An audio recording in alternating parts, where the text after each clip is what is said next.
हम आते हैं फिर डॉक्टर तेज नारायण कुशवाहा। डॉक्टर तेज नारायण कुशवाहा जी, जो अगर हम बोले संत, एक संत के रूप में इनको साहित्य जगत में लोग जानने लगे हैं। अंगिका के कहा जाए, भीष्म पिता कहे जाए, विक्रमशिला हिंदी विद्यापीठ के संस्थापक कहा जाए, अलग अलग रूप में इन्हें हम जानने के लिए आज इस लॉकडाउन के बाद भी आज सर स्वस्थ सुंदर दिख रहे हैं। और इस कोरोना वायरस जो महामारी है, पूरा इसका एक बड़ा रूप पूरे देश में, इसके बावजूद भी सर स्वस्थ हैं, सुंदर हैं, अच्छे हैं और आज इनसे बात करने के लिए उत्साहित हैं हम। तो सर एक बात पूछना चाहते हैं, विक्रमशिला हिंदी विद्यापीठ जो अभी आपने लगातार इस पर चर्चा कर रहे हैं, आगे का यूनिवर्सिटी हमको लगता है कि एक यूनिवर्सिटी हो और यहाँ से सारा पूरे राज्य, भारत के अलग अलग राज्य में यहाँ से सारा, जैसे कि पहले डिग्री होता था, मैट्रिक, इंटर, ग्रेजुएशन, तो आगे का क्या रूपरेखा लग रहा है सर? इसका क्या आपका आंतरिक इच्छा लग रहा है? हाँ, मुझे इसके पीछे तो बहुत बड़ी कहानी है जी कि जब मैं भारत सरकार के मिनिस्ट्री ऑफ होम अफेयर के माध्यम से चुना गया, मेरी नियुक्ति हुई हिंदी टीचिंग स्कीम के अंतर्गत ही 1965 में कोयम्बटूर फॉरेस्ट रेंजर्स कॉलेज में। लेकिन मैं वहाँ योगदान नहीं कर सका, इसलिए कि उस समय और हिंदी भाषा भाषियों का बहुत बड़ा आंदोलन छिड़ गया था, यहाँ तक कि उसने हिंसक रूप ले लिया था। इसलिए उस लड़ाई के बाद मैंने अपना इस्तीफ़ा जो है दादियार साहब जो तत्कालीन क्या कहा जाए तत्कालीन रीजनल डायरेक्टर थे साउथ के हिंदी टीचिंग स्कीम में ही, तो उनको मैंने सौंप दिया इस्तीफ़ा और चेन्नई से वापस आया। इस प्रकार मेरे मन में वह भावना जमी रही कि क्यों नहीं हिंदी के विकास के लिए एक संस्था स्थापित की जाए।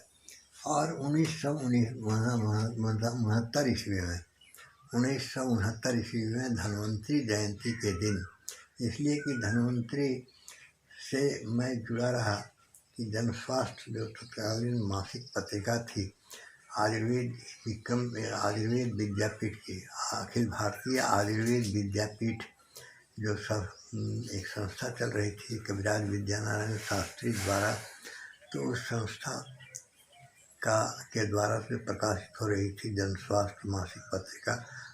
उन्होंने मुझे उसमें संपादक रखा था और इसका संपादन मैंने 11 वर्षों तक किया। तो उसी की जयंती के अवसर पर 1969 ईस्वी में मैंने कविराज विद्यानारायण शास्त्री के समक्ष इस प्रस्ताव को रखा कि क्यों न मैं विक्रमशिला हिंदी विद्यापीठ की स्थापना करूं।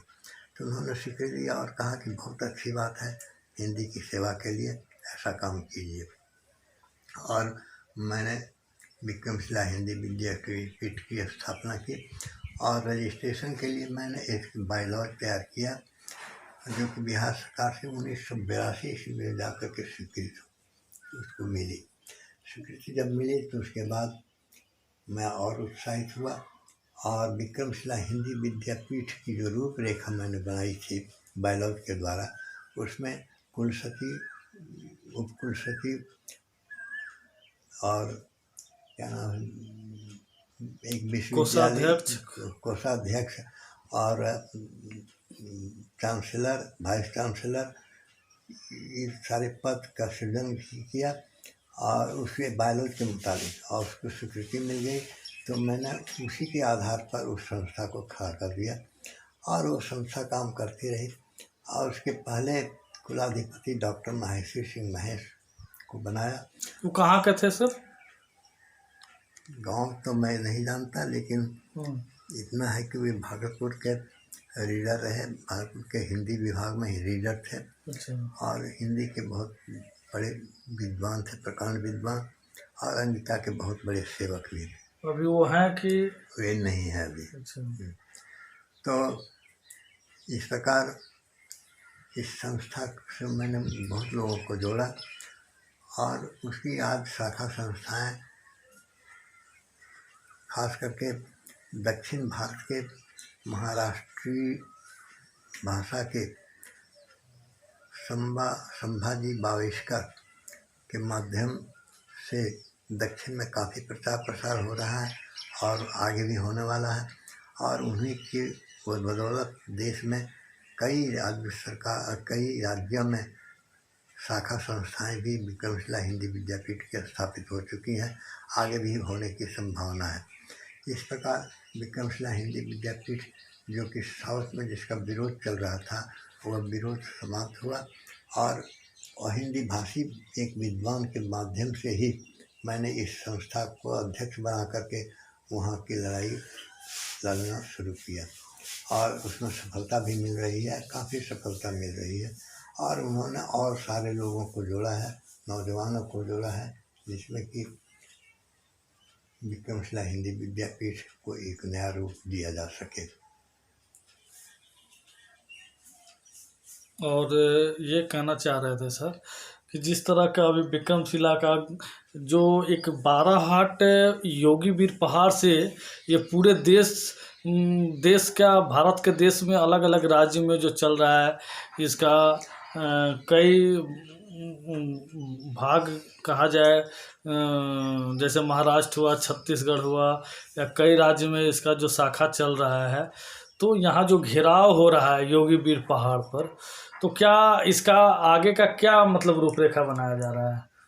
आगे की रूपरेखा जैसा कि हमने सोचा था कि इसका एक विश्वविद्यालय का रूप हो, और उसी विश्वविद्यालय के रूप को ही देखते हुए मैंने इसमें अधिकारियों को भी रखा था, अधिकारियों को भी पद सृजन किया था।